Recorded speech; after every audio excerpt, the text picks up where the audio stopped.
Hello guys, I thought I'd give you an update where I'm at the moment. This got my new shed now, so I've been absolutely flat out trying to keep up with the house. It's under warranty. There's a few little issues coming up I'm trying to deal with. One being that solar panels, Osgrid, they're not registered, so I'm not getting cheap power. And I've got a ducted air conditioning system, so yeah, I don't know how much power it's using. But yeah, this shed is freaking amazing. Ran build. It's a ram build shed. So yeah, comparing to other sheds I've looked at, this one's really up there, top notch. So I'll give you a rundown. So I'll just show you now. So it's got it's really strong lock, I reckon. It's a bit hard to show you, but I reckon I could hang engines off that roof if I wanted to. Yeah, it's fully insulated. I remember they asked a question. They said, "Oh, do you want it to be insulated? It's additional $1,500 or something." And I'm like, "Yeah, suppose it'd be a good idea." And I expected just to be a bit of insulating, sort of in the middle and little gaps here and there. But no, it's fully sealed. Then you've got this special stuff in the corners, so it's all sealed up. When I'll show you, I'll turn the lights out. It gets really dark. The only light that comes through is at the top of the roller door. So yeah, it's really dark. Like it's fully sunny outside too. So I've got an outlet on the side of the house over there, 3-phase. So it's just a matter of getting an electrician out here and wiring it up properly. But no surprise, I'm a bit poor at the moment. As anyone would tell you if who's building a new home.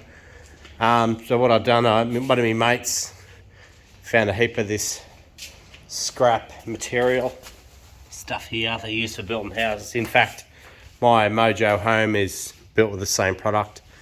So yeah, he gave me a heap of it, so I made the most of it and started using it on all the shelving. It's not strong on its own. You have to sort of join it up together and use your imagination and to make it good, but it's not completely rigid. There's a bit of flex in it. So what I'll do, I'm going to make a mobile workbench, one that sort of probably use the stand I had under this car possibly and sort of make it a bit smaller. Have like a little bench I can move it around everywhere, because you're never into one spot. I'm not going to go belting hammers and smashing stuff when I got all this stuff stacked up here, grinding, cutting. So I'm better off just making one mobile bench I can just move around. So yeah, the shelving, I've got to reinforce that a bit. It's got a bit of bow in it. I've already got a chain in there to help support it. But yeah, as I said before, yeah, it's a bit, flexes a fair bit. Yeah, so the last Top Fueler event I went to, there's this dude, he had all his stuff set up. So bought this. He made that on himself. Hasn't got a coupe on it, but I love the wagons. I want a wagon. Mum and Dad had one. I'd have one again, but yeah, room factor time. Even a panel van and a ute. But I tried to get an XA one. Couldn't find an XA one. He didn't have any at that time. But maybe next time he'll have them. But yeah, it sucks. But yeah, I found a purpose for all the stickers. So yeah, bench is all set up. It was an absolute mission. I had a heap of boxes with heaps of parts in them. I just basically, one box at a time, opened the box, got stuff out of it, and then I put it in the categories all around the floor. So this floor was just full of crap I had to sort through. So I had to boxed everything for each different car: the Escort, the Coupe, the FG Falcon, the BF, the boat. So yeah, that took me a solid 8 hours. Like, I've had a bit of time off work to get on top of it, but yeah, massive job. So yeah, brought the cars home today. All is sweet. I was a bit concerned about how well the cars would fit, because this shed is a 6x12, so 6 in width and then 12 in length. I was a bit concerned about how I'd go. I could not go any bigger. The council just wouldn't let me, and I couldn't go higher. This is it. So it actually is bigger than what I'm supposed to get, but yeah, it's good. Cars fit in really nice. There's still plenty of room. The beauty of the Escort is it's really small. Like, there's so much room around it. But these Falcons, yeah, the big cars. So yeah, so when I do any sanding, body work, yeah, I'm going to have to cover these cars up really well or put them outside. I'm going to get all driveways concreted, fencing and all that, blah, blah. But what I'd like to, I like to get a hoist in here, just a low-lying hoist, because the top of this shed's only 3.5 metres and the sides are 2.8. So yeah, I won't really be able to go too extreme with the hoist, but I think a low-lying hoist will give me plenty of room to get under it. But the old girl, she's back on her wheels now, so the diff I've got under it now is out of EL or Falcon EL wagon, so it's got the it's got the spot for it, so I can put the leaf springs in there.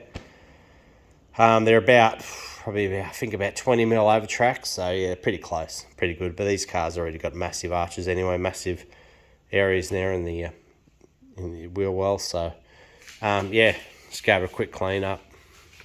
Paint's looking amazing. Yeah, love it. Still got to. This has got to be cut back. I don't know why, but this is looking different. If that doesn't buff up the same as that, I'll have to repaint that. The bonnet's got fish eyes all through it. I managed to get all the steering that I took out of this car and I put it all back in again. It was amazing. And I took this whole, like I don't know if anyone sees it, but it's got, I'll get under it. It's got, you can't really tell it, but it's all got steering arms and all sorts of things. I've never seen nothing like it. Like, it's obviously got a steering box. But yeah, the Escort's simple. It's got a steering rack, much more modern.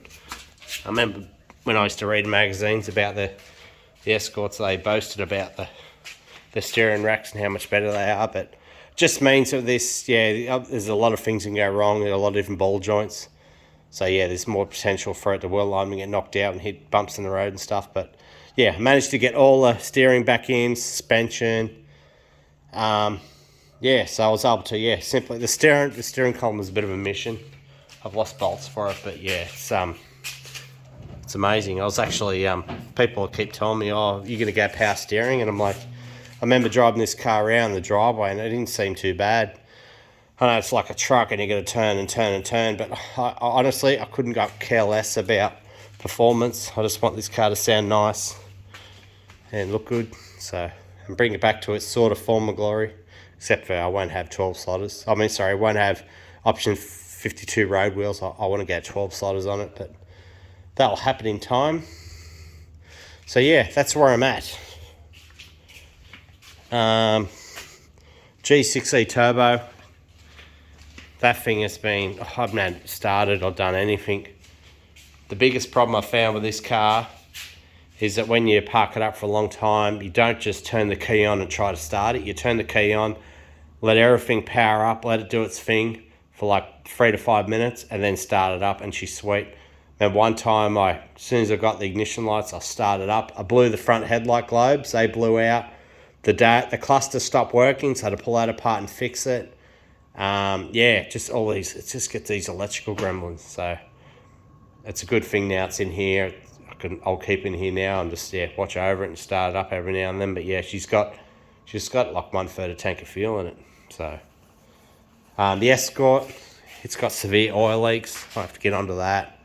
Now I've got the garage set up, I'll get up on stands and get under it and just start going through the leaks. But I'm gonna put that on Club Rego. I'm not gonna worry about going full Rego anymore. It's just too much. Trying to have all these Regos with the mortgage. So simplify. I don't really drive this thing much anymore, but I've got the Jeep Grand Cherokee and the BF Falcon there in the garage attached to the house. So all the cars are out of the weather. That's my main concern, because when you got the cars that weather, yeah, they deteriorate real quickly, especially when they're older cars. So I've gone apeshit today of security. I put a deadlock on that door.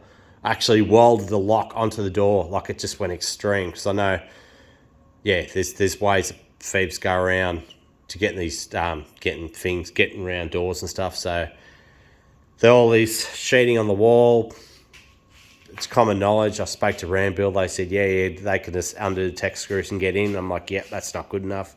So I got these special security screws that you can't undo, and I just put them right around the garage everywhere. So no one's going to be taking the panels off quickly. It's going to slow them down.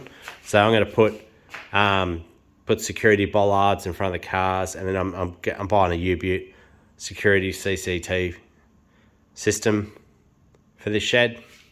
So I've been, when I used to be in the police force, I remember when I was doing station duties, I used to get phone calls from dudes who'd just ring up and say, man, me Harley Davidson's gone missing, or my car's not in the garage anymore. It's just like, just hearing their tone of their voice, absolutely devastated. I don't want to go there. I'm not going to be a part of that. So yeah, security's number one. Yeah, so that's where I'm at, guys. I don't know how soon I'm going to work on the coupe. I've got a lot of the parts for it. There's going to be more parts coming, but yeah, I'm in the process now of just setting up the shed. I'm pretty much on track now. I've just got to when I order a hoist, that'll get installed, and that'd be a bit of an eyesore, really. Well, it's going to be, might be a bit of a pain. I think you can adjust I'm going to get a twin post.